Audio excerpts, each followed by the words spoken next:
All right, everyone, welcome back to Joe Man's Land. I hope you're having an amazing day. Nikon has just put out a brand new firmware update for all the Z6 and Z7 and Z6II and Z7II camera bodies. Wow. If you guys caught my first update video, check out my right hand here. I went into installing firmware 3.5 onto my Nikon Z6. But today we're going to be talking about version 3.6. How do we install it? And what does it actually do that firmware 3.5 didn't? So without further ado, let's get into the camera and we'll go through the steps. First of all, what you need to do in the camera and then what you need to do online in order to make this process successful. All right, before we can get to the iPad, we need to deal with the camera, which is the Nikon Z6, as you guys can see there. It's a great camera, love it a ton. I use a lot of FTZ2 adapted glass on it. If you guys are interested in that and you're new to my channel, I have a whole playlist. That's my Nikon playlist. Check out my left hand here. But that's not why you're here. Let's get into what you need to do on the camera. First things first, turn it on and go to menu.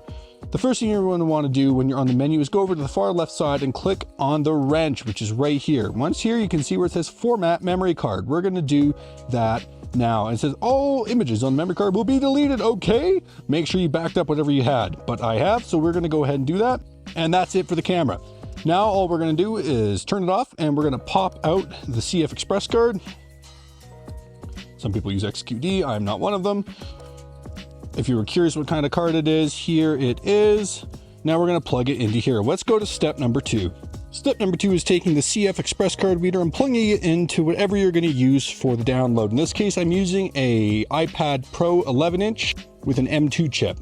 The iPad didn't work. Nikon only has this for Mac OS and PC for downloading. So we've gone to the website, clicked the agreement, and we're going to just do it on the desktop. I've already plugged in the CF Express card, so we're good to go. So what we're going to do is hit download, and then we're going to get this DMG file. What you're going to want to do is double click this, and then double click the folder that says update.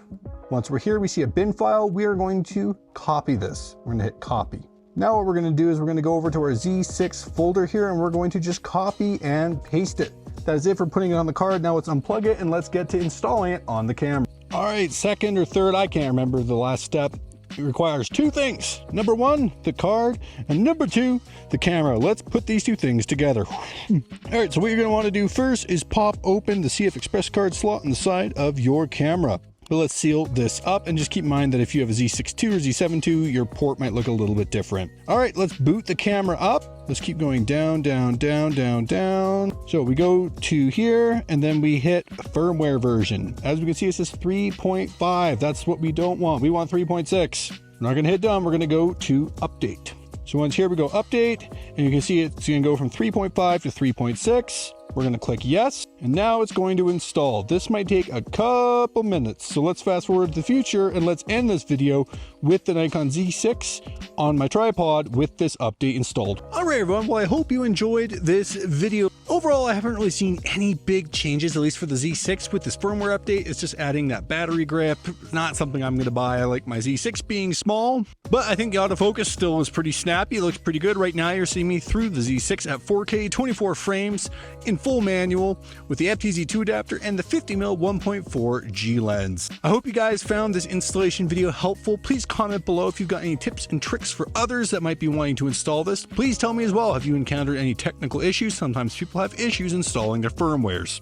With that, folks, I think we're just gonna wrap this one here. Hit that like button, subscribe to the channel, and remember to take beautiful photos every single day. Don't do it for the views, do it for yourself, and we'll see you all in the next one. Maybe we should end this one on another Michael Bay shot. I made a video already about that. You guys should watch it. Oh my God, it's spinning so fast. Oh my God, we're going so fast.